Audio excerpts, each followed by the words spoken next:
জয় গুরু। পরম প্রেমময় শ্রী শ্রী ঠাকুরের শ্রীচরণে আমার শতকোটি কোটি প্রণাম।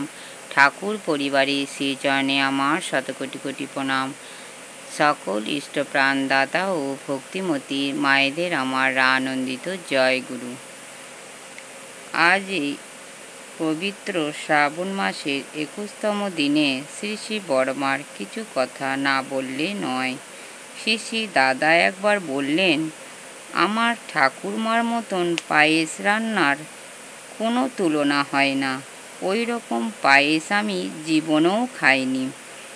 20 কেজি দুধকে জাল দিয়ে 10 কেজি করে আতপ চালকে ঘি দিয়ে ভেজে দুধের মধ্যে যে নাড়তেন, নাড়তে নাড়তে ডেনা হাত কাল অবশ হয়ে যেত, হাত ব্যথা হয়ে যেত। এই রকম পরিশ্রম করতে কেউ সাহস পাবে না। শ্রী শ্রী বড়মার ব্যক্তিত্ব। শ্রী শ্রী বড়মাকে সকলেই মাতৃরূপে দেখেছে। তার মধ্যে স্নেহময়ী মমতাময়ী রূপটি ছিল প্রবল। ঠিক তেমনি তিনি ক্রোধের ব্যক্তিত্বের অধিকারিণী ছিলেন। অসাধারণ ব্যক্তিত্বের নারী ছিলেন তিনি। শ্রী শ্রী ঠাকুর বলেছেন, ব্যক্তিত্ব বিচার করতে 5টি বিষয় দেখা লাগে। প্রথমত, পিতামাতার প্রতি শ্রদ্ধা। দ্বিতীয়ত, কার্য সম্পাদনের তারিত্ব। তৃতীয়ত, পর্যবেক্ষণ শক্তি। চতুর্থত, আত্মসংযমের ক্ষমতা। পঞ্চমত, ধারণা। উপরোক্ত এই 5টি বিশেষ গুণই শ্রী শ্রী বড়মার মধ্যে বর্তমান ছিল।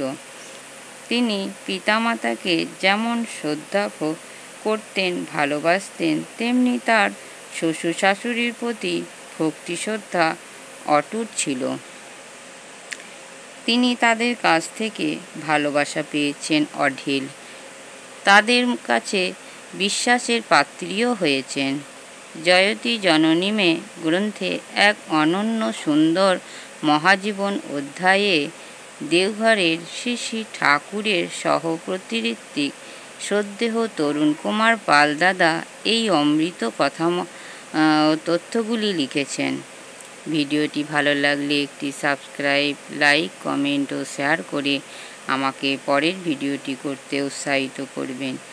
আর যারা যারা আমার চ্যানেলটি সাবস্ক্রাইব করেছেন তাদেরকে আমার অসংখ্য ধন্যবাদ। ঠাকুরের কাছে আমার প্রার্থনা, সবাই হাসি খুশিতে থাকবেন। পরমপিতার কাছে আমার প্রার্থনা, সবাই ভালো থাকবেন, সুস্থ থাকবেন ও আনন্দে থাকবেন। জয় গুরু। বন্দে পুরুষোত্তমম, বন্দে পুরুষোত্তমম, বন্দে পুরুষোত্তমম।